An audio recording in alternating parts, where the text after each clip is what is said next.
Hi guys, Dan Hendriksen here.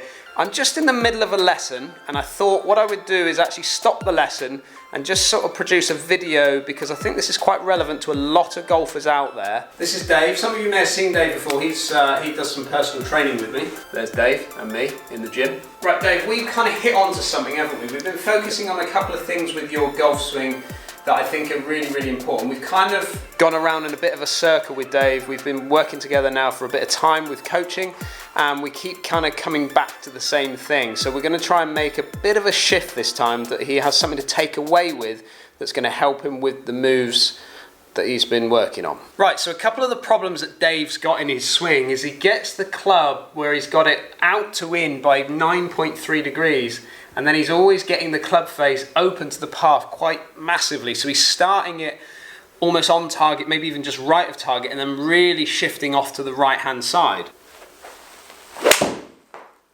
All the other numbers that he's kind of getting here with his loft and his angle of attacks, they're all positive, but we keep coming back to this same thing with Dave. I think he just gets a little bit long. When I've worked on him before, he gets quite long in his swing here. He gets that left wrist position, which is his glove hand, gets a little bit cuppy, and then he gets his face, well, he gets it open at the top. Not that there's actually a certain thing called open at the top, but it's a little bit open, which then he delivers it open at impact, basically, from there.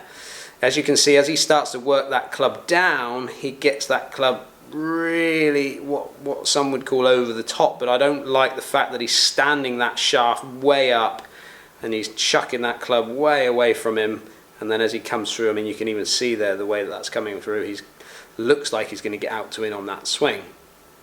So looking at the things that we've got a problem with for Dave to work on is obviously face to path. So what we're going to do with Dave is we're going to give him a feeling and a visual as to what he's going to do to maybe react to a face that's quite a way closed at setup. Right, Dave, for this particular shot, I want you to hood that club right down as if you're going to point it at that wall over there. So I want you to hood it right down and then re-grip it. So turn it in your grip and then re-grip it from there. The next thing I want you to think about, Dave, is this little loopy swing that we talked about. That, for Dave, is going to feel a little bit like this. He's going to feel like as he takes the club away, he gets it way away from him on the outside here, and then he creates this loop. So he's almost like, I call it the figure of eight. Dave feels like it's more of a loop to him in his backswing. What that's going to help to promote is just that feeling of dropping the club down and not standing the shaft up. He's going to sort of feel like the club goes behind him more on the way down. Now the other thing that Dave gets slightly wrong, which I think is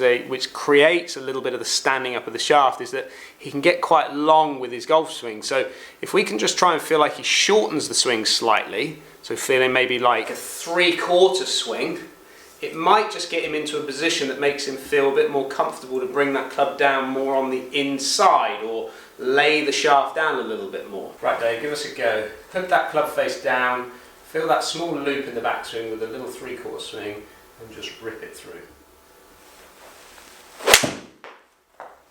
Certainly a better strike. How did it feel off the face? Yeah, it felt good. Felt good? Yeah. So if we look at the right hand part of this screen now, you can see this is Dave kind of feeling like he's going to take it a little bit loopy on the way out. I mean, he doesn't get it out. I don't feel like he gets it too far on the outside, so it's all pretty tidy at this point. Gets it to the top of the swing, what feels quite short to him and 3/4. Still gets a little bit cuppy with that left wrist, but this is where the loop feels now to him. And you can see the way he brings that club down compared to the other swing on the way down.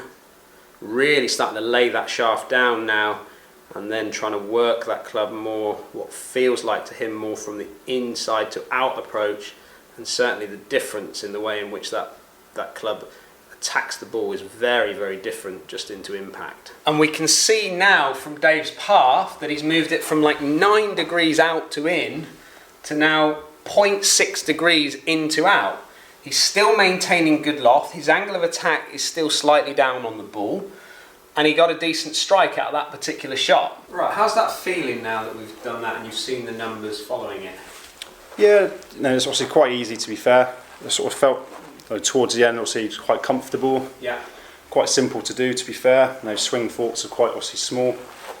Also, what I'm thinking about is just a 3/4 swing, bit of obviously a figure of eight or a loop. Yeah. then just go for it. And is that face scaring you, pointing slightly left like that? Yeah, it's a bit different, it's a bit weird. Feels like I'm just going to literally go straight left, if I'm honest. Yeah. But obviously, in the numbers. Kind of making you think about pushing it out to the right a bit more, maybe? Yeah, definitely. Yeah, I was trying to sort of swing out to the right a little bit more, and obviously try and create a little draw. So this is something that we're going to have to continue to work on. I can't leave Dave in a position where he's getting that face pointing way left. But having said that, I do want him to go away and think about it, keeping it left at this stage, because all it's going to make him do is just feel like he can keep swinging out to the right. I kind of, in a way, want him to miss it left, because he's been missing it so far right for such a long time now that I want the left miss to come in so he's got something to almost hit away from. The next stage for Dave and I is to work on his release, and this is something that we're going to have to work on long term. But until he works on that swing, he's just going to keep reacting to the fact that his face is wide open at impact. Let me know, put your comments down below. Has this helped your game? Is it something you've thought about? Could you stand there with the club face that's pointing that far left and deal with it on the golf course? It's just a drill, remember that. It's just a drill that you've got to work on. So if you're new to the channel, don't forget to hit that subscribe button, ring that bell if you want some notifications, and give us a thumbs up if you like this video. Thank you very much for watching. We look forward to catching up with you again soon.